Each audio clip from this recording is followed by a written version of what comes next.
Broadway and beyond at the Tonys as we celebrate Broadway's biggest night, the 75th Annual Tony Awards. Hi, everybody. I'm Dana Tyler. Broadway is abuzz after the nominations for the 75th Annual Tony Awards were announced. The trophies will be handed out on June 12th, right here on CBS 2.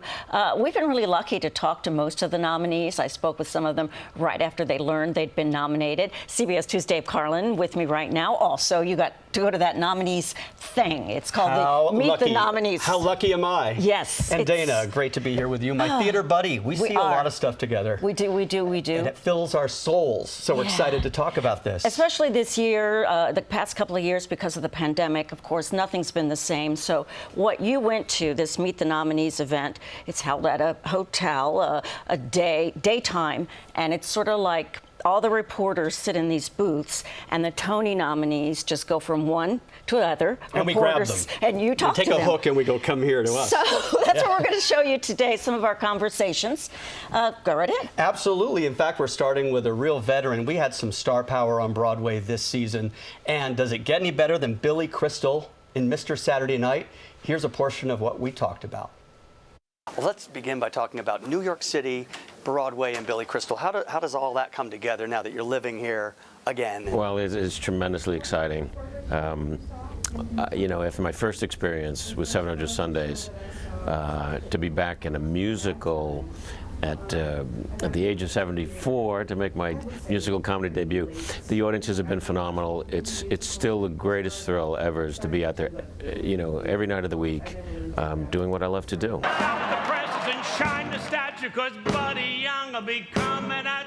This is a love letter to comics. Yeah, I mean, it's you know, from when we first, you know, created this character so many years ago, which was 1984, to bring him live onto the stage and embody all of the great comedians that I loved and knew as a younger man, and that Buddy Young Jr. is part of that history. We've made him part of that. How old are you, Larry? 10.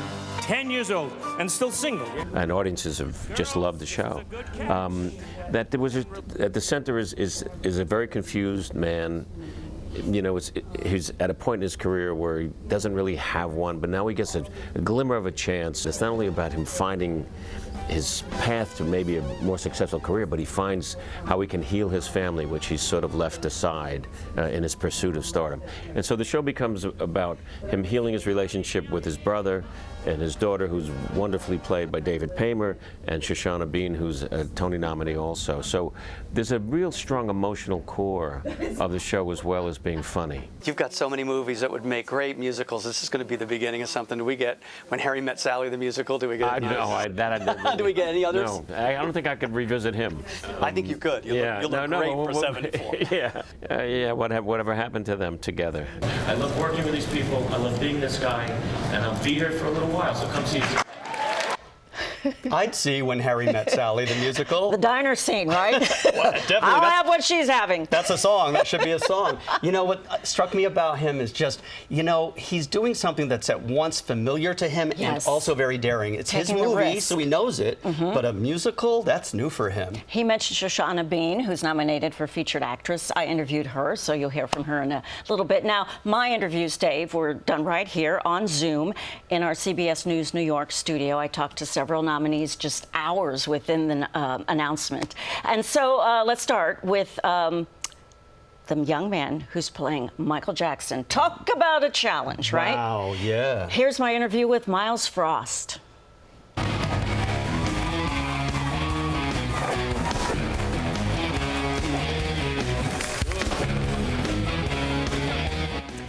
That's Beat It, and that is Myles Frost, a Tony nominee.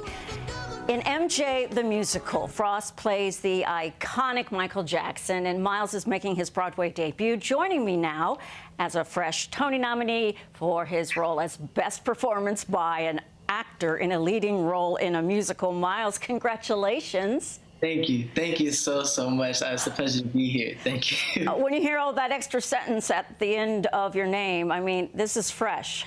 I mean, Broadway debut, come on. No, it's so humbling. I'm so humbled, and I'm so blessed to have this opportunity, and just thanking the Broadway community for being so supportive of me and taking me under their wing. You know, like I said, this is my Broadway debut, and I'm new to Broadway, so it's a lot that I have to learn, and I'm just so blessed. Let's just talk a little bit because, you know, obviously Michael Jackson, iconic, generations. I mean, I have to say, you know, the little hat that the younger Michael plays when he was on, Ed Sullivan. Yeah. I saw the Jackson 5 when I was growing up at the Ohio State Fair when they were wearing those outfits. So I am like, you know, this is part, I think, and when I was at the opening night, the audience, you know, we all were relating to something in our lives, this music. Right. For you, you grew up in Maryland, raised in the Washington, D.C. area. Where did Michael Jackson play in your life? Fair to say you're a little younger than I am. Well, you know, being no, I'm joking. Yeah, I'm 22. I'm 22, and I have an old soul. You know, I've always gravitated towards the roots of where I feel like music comes from. You know, for my generation, Stevie Wonder, Michael Jackson, you know, Janet. You know, that's Sammy Davis. Like these are the people that my mom made sure that I grew up listening to, and just like the world did, you know, I gravitated towards Michael's music, and I'm an artist myself, and I wanted to learn how Michael learned. Michael learned by taking past artists like James Brown, like Sammy Davis Jr., like Gene Kelly, like Bob Fosse, like Fred Astaire, and picking things from each person to build who he is, and learning how to add his own twist onto things. And that's how I wanted to build who Myles is, who Myles Frost is. I wanted to take from Michael Jackson. I wanted to take from Stevie Wonder. I wanted to take from Alicia Keys. I wanted to take from John Legend, Chris Brown, Usher, and build who Myles Frost is. So that was the motivation of how I learned like Michael. But don't stop. Looking good, everybody. Keep going. And when I started this process, that carrying on that mentality and that thought process really helped me with this show. I know you are a musician as well, several different instruments, which are piano. I know is one of them, right? Yeah, piano, drums, saxophone, trumpet. I grew up playing those, and I still dabble as well. So that has to come through.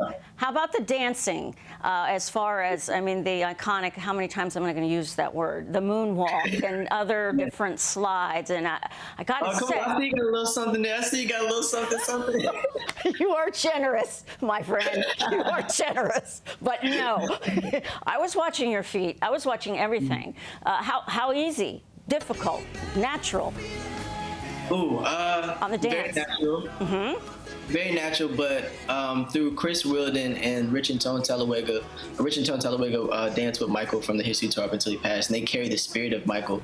And even though a lot of his moves came naturally to me, there's always room to be sharper. There's always learning the attitude and the purpose behind each move is what makes it so iconic. You know, every move is a silhouette. You can take a picture of Michael Jackson at any point, and it's a silhouette of something super sharp and super specific. And to get there is a level of mastery and craftsmanship that I strive to reach, not only in the show, but just in my personal life. He has such a positivity, let alone the energy that it takes. Doesn't he, though? 22 years old, we see a star born. And also, you know, everything hinges on him. This show is high stakes. It was no guarantee it was going to work. Right. And the right Michael was everything. Oh my gosh, what a difference he makes. We're going to talk now about Sharon D. Clarke, who is nominated for leading actress in a musical. Here's my interview with her right after she found out she'd been nominated. Nothing ever happened underground in Louisiana, 'cause there ain't no underground in Louisiana.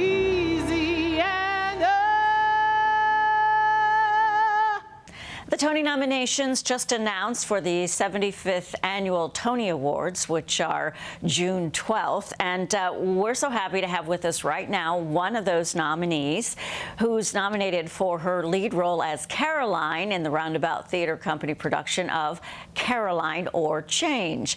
Please welcome right now Sharon D. Clarke. Congratulations, your first time on Broadway and your first Tony nomination right with it. What about those feelings? I know you've won your Olivier's, and congrats on those, but how about here on Broadway? What's it like?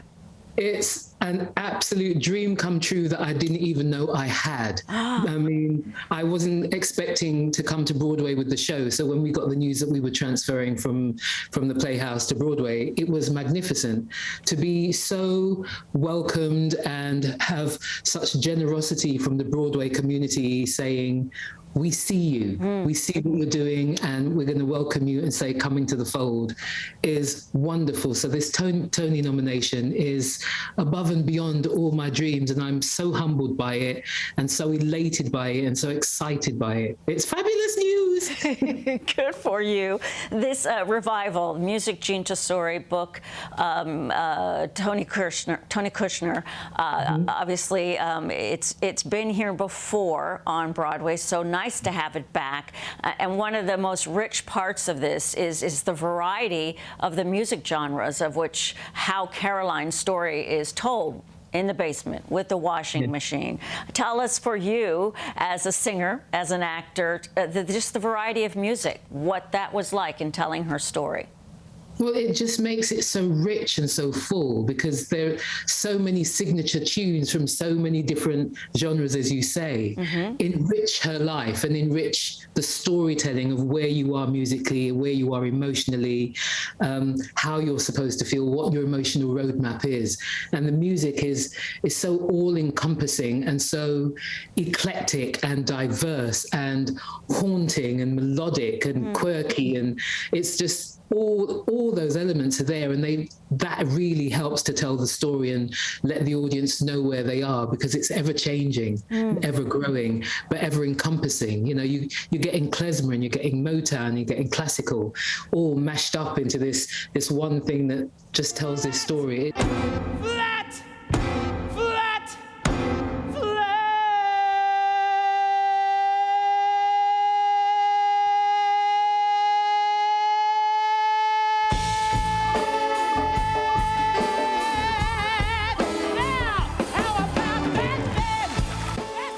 Sharon D. Clarke holding that note.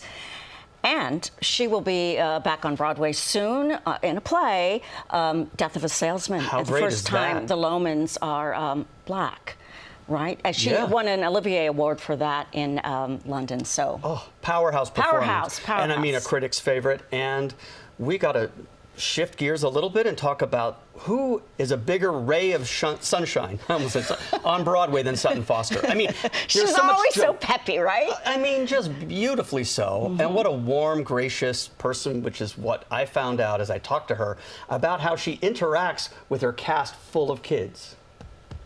You guys really are the mom and dad of that company. Yeah, we kind of are. You guys are almost like protective mama bear. We feel also like it's part of our job too, to create a really wonderful environment. Because I'm a mom now too. I have a 5-year-old, so I have like my mom gene has been ignited, and he's a father, and so we kind of like take care of everybody, and we have little rituals that I do with, before the library. I have little rituals and little handshakes and little things that I do with each kid, and make eye contact with every single person and check in with, I give dating advice. It's ridiculous.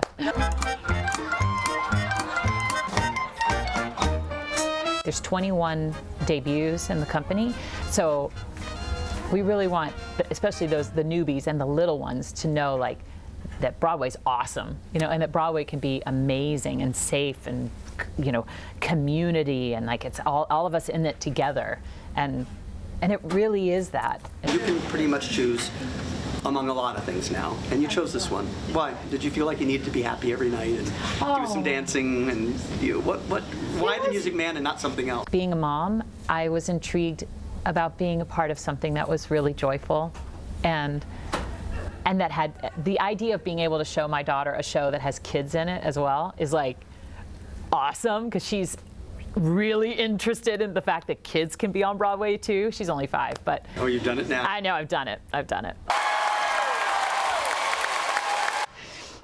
She and Hugh Jackman have such chemistry. Don't they, though? Yes. And she has a 5-year-old who wants to be on Broadway, and I can see it. It runs in the family. It certainly right? does. Her brother, too. Yeah, and we're talking next about Rob McClure. I saw him in Chaplin, and I interviewed him. He was doing something in New Jersey a few years ago. Very versatile actor and very, very nice. And very, very hardworking. He might be one of the hardest working actors on Broadway this season because he's playing Mrs. Doubtfire and he's playing the dad who becomes Mrs. Doubtfire. Oh, yes, I remember it. And that is a crazy process that happens in real time. Of course, it's Broadway. You can't, it has to be. No, it has to be 18 Wait a minute, seconds. but you can on Broadway. Smoke and mirrors sometimes. But Absolutely. He's doing the real thing. He is. Take a look at our conversation where we ask him about that costume change. What you do up there is a magic act every day. Tell me about the transformation that happens back and forth throughout this production. It's wild. I do 248 quick changes a week, 31 a show, and it takes a team. Hello, dearies. They are my Indianapolis 500 pit crew who make that happen, and it's a really cool thing. And something that we have on the movie is that. In the movie, when Robin Williams runs in the other room and comes back 18 seconds later as Mrs. Doubtfire, everybody knows that somebody yelled cut and he went into a trailer for 4 hours.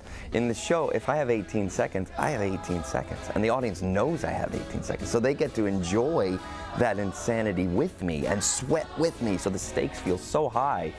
And what's so great about a story like this and a show like this is that the comedy, it's subversive in its heart. You go expecting to laugh, what you do, but the story really has a profound message. It wouldn't work if we didn't feel that you are a dad who loves his kids so very, very much, and that propels the show,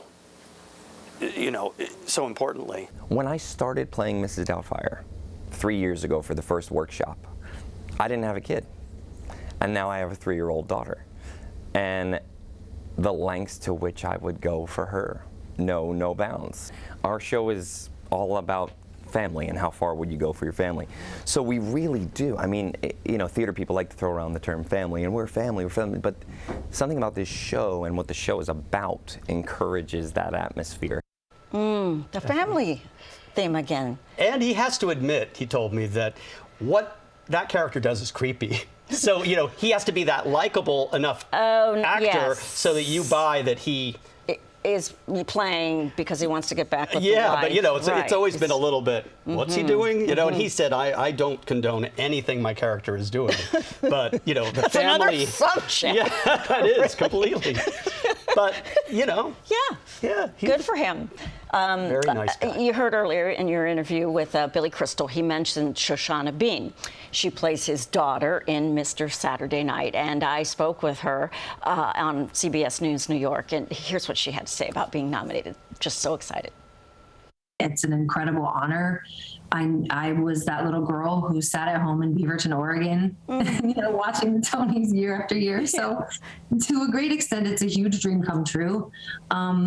It's just really an honor. This show is so special. This role felt like it fit like a glove. It felt really familiar. My relationship with Billy felt almost like a reunion when I first met him. And to be a part of this season that is essentially bringing audiences back into the theater, and to be a part of a show that hears sold out crowds laughing hysterically every night at a time when I think we really need that laughter is like, it's just a gift to be a part of it. And then this is sort of just like icing on an already very delicious, beautiful cake, What kind of cake would that be exactly? Oh gosh. Well, as I was saying it, I was thinking of something like sort of yellow and confetti like. Okay. I could have been a contender. I could have been a substitute teacher. I couldn't be more proud to be on stage with him, to lift him up, to be a part of his dream coming true, to learn from him every day. He's a wonder. He's a wonder, and he is who I hope that I will be as my career continues, because he's constantly looking for the next challenge. You know, he didn't have to do this. No, he didn't. Just was like, what's the thing that I haven't done? What's the next exciting challenge? And this was the crazy thing he chose, and we're all grateful he did, you know. Playing his character's daughter, Susan, what is it about the role, the writing? It's okay. Congratulations, Shoshana. What is it about the role, the writing, everything, the music that, and your soul that you think helped you get this nomination? Let's be honest, I haven't exactly been daughter of the year. So here I go, starting now, starting over, wish me luck. I think really good writing. I think that was the first thing that excited me about the script was the text itself. The book scenes themselves were, I think you really can only be as good as the writing that you're given. And I think that it inherently, immediately, I was like, oh, I know this woman. I know this family. You know, for better or for worse, a lot of this is familiar to me. And it just felt like I didn't have to go find it. It came to me almost. Nice. Text-wise, and how she would speak and how she would relate to her father and her mother. So I think just families in general, but specifically Jewish families and the way that we interact and relate to one another, it just is so. It just felt like, you know, putting on a comfy pair of shoes. I was very familiar.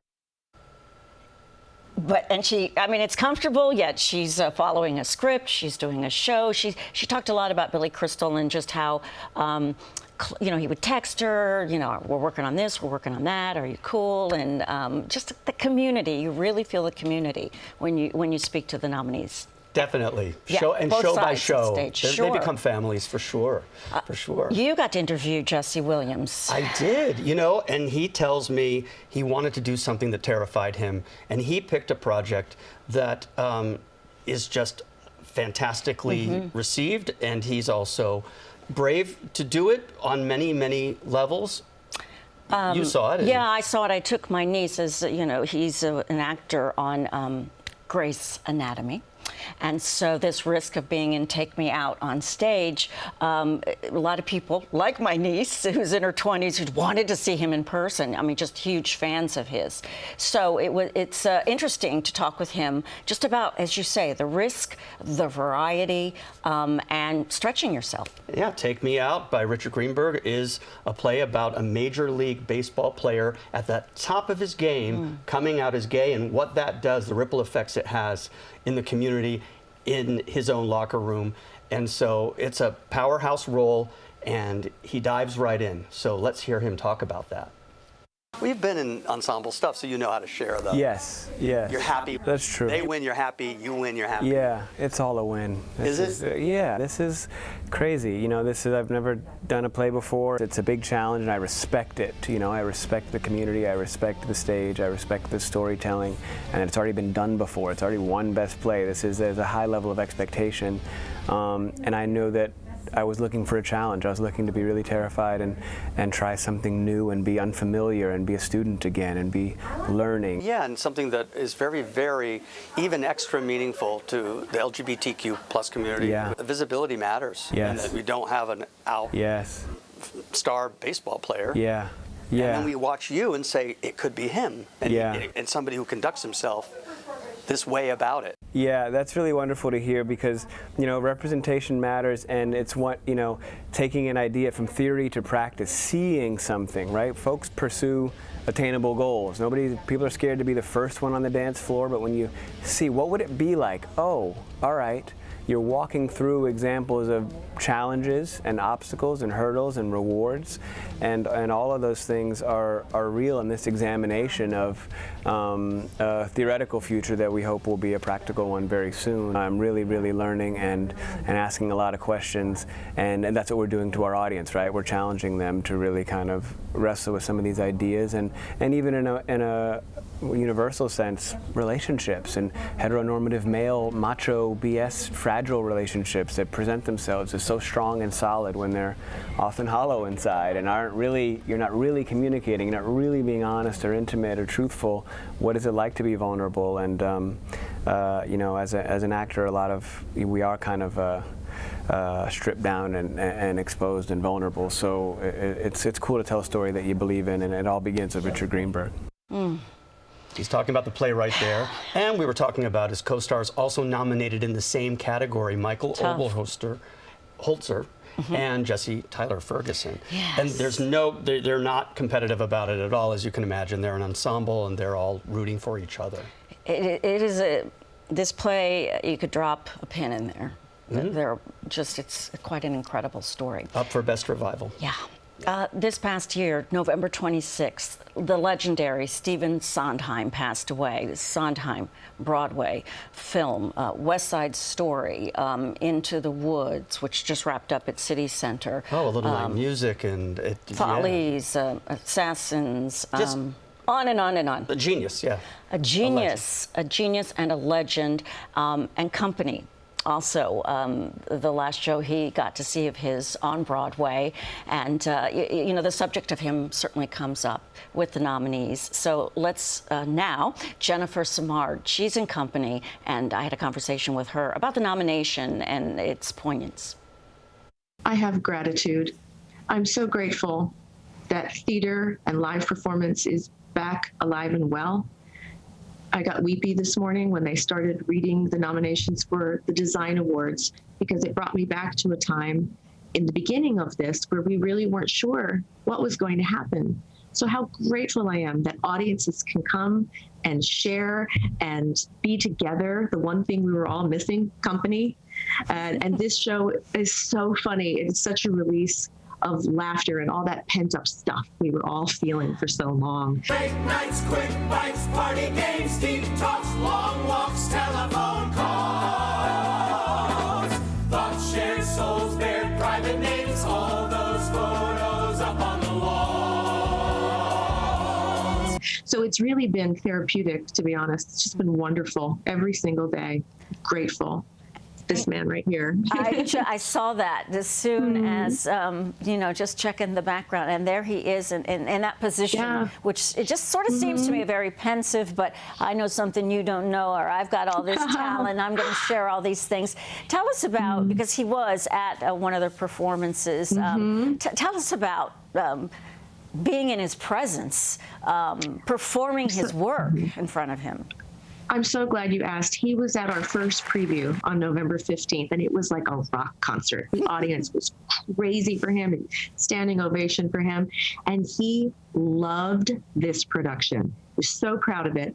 And I'm honored to say he loved Sarah. He loved the comedy that we found with it. He was always so proud of his writing partner, George Firth. And it really means a lot to me that I've essentially been nominated for scene work, which Stephen would love, because George's work is primarily what I'm charged with. And Stephen loved to belly laugh, and he told me some of his new favorite moments of the show were things that we found with her. So I'm so grateful to have had those words with him. Not so many artists I know are never going to have that opportunity, so I don't take it for granted. This was our opening night program, and you should know he loved this show. So the best way to honor his memory is to come see it, because he loved it. It's a great production. Tribute to Stephen Sondheim. Definitely. They gender swapped some roles there. It's very fresh. Different, right. Yeah, and of course, the genius of Stephen Sondheim is right there for everyone to see. And she is a scene stealer, Jennifer Simard. She's fun. If it's Hello Dolly, if it was Disaster, what she was previously nominated for, she's just a force of nature. She's a mini hurricane that comes onto the stage, and I love seeing her. Now, you went out, and you said scene stealer, and Patti LuPone is also in Company, competing against Jennifer for Best Featured Actress in a Musical as well. So, two powerhouse performances. Talking about Stephen Sondheim, another actor is reminiscing, Matt Doyle. He is in Company as well. Oh, and he gets a standing ovation right after the big number he has. Yes. In the middle of the show. That's that's super rare. You know, everyone leaps to their feet after this actor sings a song that I bet you can't sing. I can't sing it. No, because it's very fast. Let's listen to my interview with Matt Doyle, nominee. And just looking at the shows that you have been involved in, the Book of Mormon, I'm looking at your IMDb right now, War Horse. Just in making these decisions, how did this one fall into your lap? Because when you're talking about legendary, not to take anything away from the other ones, but the Stephen Sondheim connection, how'd you get the role? Was it tough to get? Yeah, you know, I was fortunate enough to know Marianne Elliott from working with her on War Horse, and she originally called me in for the role of Paul, who's actually my husband in the show, or husband-to-be in the show. And I went in and prepared for that role, and as soon as I started reading for it, and I had said to her, I really think that I'm a Jamie, and she said, no, come in for Paul. So I went in for Paul, and I started singing for Paul, and she stopped me right in the middle of the audition and said, oh, you're right, you are a Jamie, and asked me to just start doing Jamie's material on the spot, which is very, very difficult. It's a very hard song. And then they gave me about 24 hours to learn that material and come back in. And luckily, I knew Sondheim from working on a production of Sweeney Todd off Broadway. So it was really a marriage of just past experiences and where my career had led, and, you know, really forming those relationships and being in the right place and the right role coming along. Speaking of marriage and the song, Getting Married Today, I mean, talk about dense. It's fast. It must be exhilarating, tiring. We don't have video because, you know, something like that, they want to save that. Yes. If we get it, we'll show everybody. But, yes, absolutely. We don't have it right this second. Can you describe it for those who don't know exactly what the song is about and what it takes from you as an actor? Yeah, so it's a very, very quick song. It's we refer to it as a patter song, but the lyrics move at lightning speed. Part of me is everybody there, because if everybody's there, it's very, very, very quick, and it just has to roll off the tongue. I'm also doing very broad physical comedy throughout the whole piece, and it's basically a panic attack throughout a song. And my character Jamie is terrified of getting married, and it's all of his insecurities and fears coming out in about a 4-minute number as he has this breakdown in front of the audience, which I think is really cathartic for the audience every night because of the reaction that they all have from it. It's very, very celebratory. And I think, you know, we've all dealt with a lot of anxiety over the past few years. So that release for the audience every night is probably much needed. I think also when I saw it, I saw Company years ago, so it was not all fresh in my mind. I didn't know, honestly, it was like a new show, which is what every Broadway performance should be. So when that came, and, you know, then your energy just, wow, yes, you take us with us. We're sitting a little bit more on the edge of our seats, not knowing, you know, we're listening to the words, but it is such I don't know, it's like every time that you do that, is it there always one way? I'm wondering, you did have contact with Stephen Sondheim. Did he comment on how you did that or any of your other work? Absolutely. I mean, he was really heavily involved in this production, especially in the 2020 process, because we originally were supposed to open then. But before his passing, he was noting us until, you know, a couple days before he passed. Noting us, you do your work on the stage, and then somebody, creative director, writer, can be anybody, gives you a note. It can be verbal. Yeah, you get notes. But why, you know, maybe slow that down, make that faster. That was great. That's the noting. And it's from Sondheim himself, so that's got to be, I have a note. Forever. Oh no. Or it's a good note. One other thing, he mentioned Marianne Elliott. She's the director. That's who Matt was talking about. Oh yeah. Well, you know, we're going to talk about some of the creatives. Yes, let's continue. And we're going to talk about Camille A. Brown and what she managed to accomplish with the much beloved show for colored girls. And it's a choreo poem, and what she did was she revved it up. She added a lot of visuals, a lot of new dancing to it, and created something that is staggeringly good. And so we talked to her about her approach to this work. I think everyone should see it. I think there's a way to get more and more and more and more people to see something that they better see before it goes away. Yes, and really shout out to the community who is really behind keeping this show together and alive and moving it forward. Just really grateful to our community. My name's Tendai, and I am fly. And when I kick it, I kick it high. Okay. How do you feel that people are gifting the show to other people? With my vision and what I wanted to share, I wanted to contribute in a really powerful way, and the fact that people are responding to it in the way that they are and gifting people and encouraging people to attend and posting about it, I mean, I think it's just glorious. You just took this jewel and you turned it and showed us new facets of it and then blew it out over the stage. It's a legacy piece, and it's been done, even though it's been 40 years since it's gone to Broadway, it's been a movie, there's been so many iterations of it, so it's like, well, what am I going to do? What am I going to say? How am I going to contribute to it? I focused on, well, what do I want to say with this material? How do I want to bring and support Ndijake's poems? It's about the perseverance. Like, yes, people experience devastating stories that you think, as a person, how am I ever going to get through this? But you believe that within the power of yourself and finding the power within yourself that you can persevere and move forward. So that's also what I think the show is really beautiful in saying.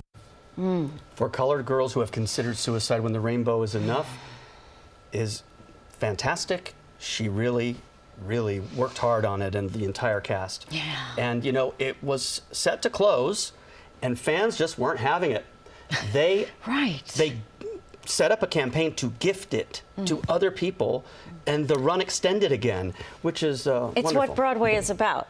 So I just kicked my leg there. And Tonys are so really great too. Yes, because it's that bringing together. It's part of New York, especially after this pandemic. There's an even deeper love and encouragement. We're going to do this. We're all going to do this. No stranger to Broadway, I interviewed Lynn Nottage, Pulitzer Prize winner.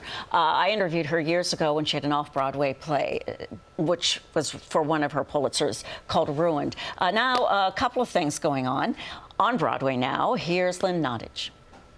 Hi, Lynn. Thank you so much for being with us. Hi, Dana. I'm so happy to be here with you. Nice to see you. 2 nominations, writing the play Clydes, and also, if you can help explain to people when you are nominated for Best Book of something, Best Book of the musical, MJ the Musical. Congrats on both. Let's talk about MJ the Musical first. What was your work? What did that entail? Well, as the book writer, I liken my work to being the mother of the show, in which I make sure that all the various pieces are playing nice. And so I'm the curator of the show, in that I'm supporting the narrative, making sure that the songs make sense as we move through the piece, making sure that all of the elements are put together in a way that support one cohesive narrative.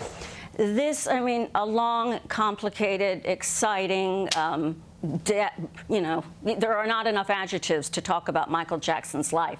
How do you narrow that down? I know there were a lot of producers. You've got the Michael Jackson estate. I mean, how do you do that? Was it always yes immediately from you? Was it daunting? For me, it was always yes. I grew up listening to Michael Jackson's music. My life perfectly tracks with his albums. And so the notion of making a Michael Jackson musical just was something that I've always dreamed of.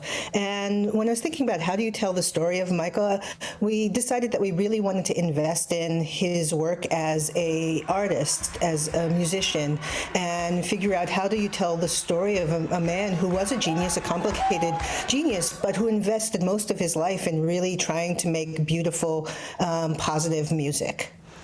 Let's talk about Clydes. You wrote this play. First, just tell us what it's about and how it feels to be nominated for a Tony for a second time for a play that you wrote. Well, I feel elated. I'm sort of always shocked and surprised when this happens, because we write because there are stories that we want to tell. And Clydes is a play, a comedy about mindfulness, about a group of formerly incarcerated people who find themselves working in a sandwich shop run by someone who may or may not be the devil. Whoa. Okay. Okay. For those who've seen, but for those who have not are going, what, a sandwich shop and the devil? But I did hear the word comedy. It is a comedy. Yes. You write about a lot of very serious stuff. What was this like for you? What did this project give you? I feel like this project was really important when it hit at this moment because it is about people who are trying to resurrect their spirits and negotiate a very difficult moment. And so coming through COVID, I felt folks sitting in the theater wanted to laugh, but they also want to be in a place where they can move toward healing. And they want to be in the theater and leave feeling good and feeling not only like they were entertained, but that they actually went through some sort of spiritual massage. I like that. I agree with you, and I think we were and continue to be hungry for that. Spiritual massage. Is there anything Lynn Nottage cannot do? She's just... Big year for her, too. Wow, she had an opera off Broadway, Intimate Apparel, based on her play. 3 things running at the same time. Unbelievable. Well. Very talented. Extremely. Okay, so we are going to talk about Lileana Blain-Cruz, New Yorker, as is not Lynn, but Lileana. She directs The Skin of Our Teeth, which is at Lincoln Center, and just the joy that she emoted. It was just that's what you worked so hard, and it was like I get giggly, don't? It's a trippy. But I share it with them. Trippy, big show. Trippy. Trippy is the right word. Okay. I think she might say so herself. Let's listen to this now. Lileana, congratulations. Well, thank you so much. I'm happy for you. Broadway debut, you've done so much else, but does it feel different when we say Broadway debut, Broadway? Yeah? It does. It's amazing. I feel like in all of my other productions, it's like when we get to Broadway and it's finally here. It's amazing. It's amazing. And you're doing something that 1942, Thornton Wilder, it's a classic. But here we are in 2022, and just some of what I've read, and if you can explain, we're going to show a montage of the play, but just what it's about and why is it just as timely? Yeah, it's about a family, the Antrobus family, experiencing the end of the world over and over and over again. And I don't know what world you've been experiencing, but that feels rather timely to me. And so it's a story about resilience and survival, and we get to watch this particular family find the way to make it through, and it's pretty moving, in my opinion. A big cast, diverse cast. How did that challenge you as a director? Yeah, I mean, that was a joy. I wanted to bring as many people on stage as possible, and thinking about the Lincoln Center theater space and seeing the Antrobus family through a Black family felt particularly important to me in terms of stories of survival. And so it was a joy to kind of be able to work on that scale, which is something I've been looking forward to for a long time in my career. This year has been especially poignant, overdue. There are a lot of different words we could use as far as writing and directing, acting. There is a lot of color on Broadway this season. Yes. And I'm sure you're proud to be part of that.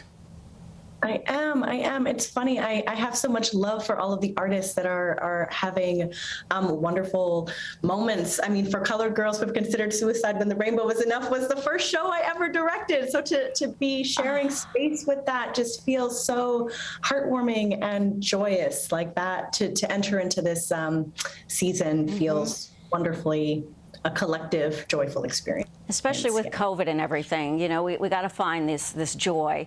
Let me just understand. You grew up partly Miami, partly Queens. Is that right? You went to Princeton. New York City, born and raised. Yes, and then also Miami, Florida is also where I came from. Yeah. And Yale, Princeton? One was undergrad, one was Princeton was undergrad, and then I went to the Yale School of Drama for my graduate degree in directing. What do you say to young people? I mean, I was just looking at your bio. I mean, the list is so many different types of projects, which just says to me, you're brave and you're just still you're going to be looking for Lileana. I think none of us, we all need to do that, right? We're still searching for ourselves, or why are we living, and the different types of projects you choose. What do you say to younger people in trying to inspire them to do what you've accomplished so far? Yeah, I think I've been lucky to be around people who have said yes. You know, I've never wanted to be fit inside in any particular box. I wanted to be able to do experimental work. I've been wanting to do opera. I've been wanting to work in film, and luckily, because of that deep desire to follow the joy, you know what I mean? It helps eradicate fear. And so in some ways we have to like eliminate that first person, which is ourselves, that tends to say no to ourselves and say yes to ourselves in that pursuit of joy and that pursuit of truth, you know, in the work and art that we do.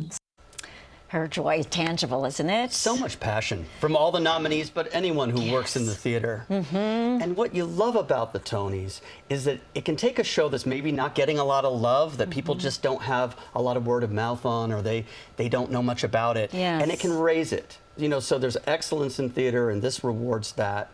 And sometimes a little show that could winds up becoming a smash hit after the Tonys.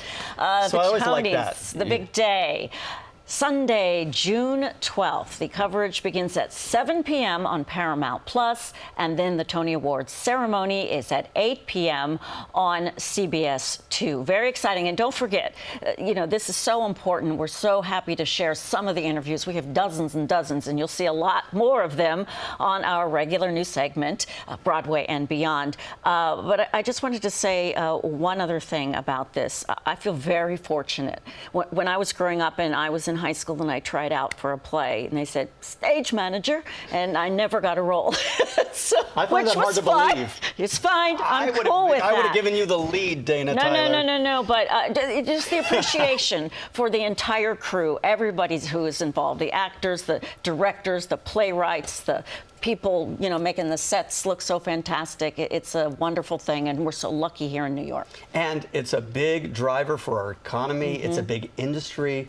Get out and support it if you can. There are affordable tickets to be found. There are tricks for that. And support live theater. See a show. Thank you for joining us. I'm Dana Tyler. For Dave and our entire CBS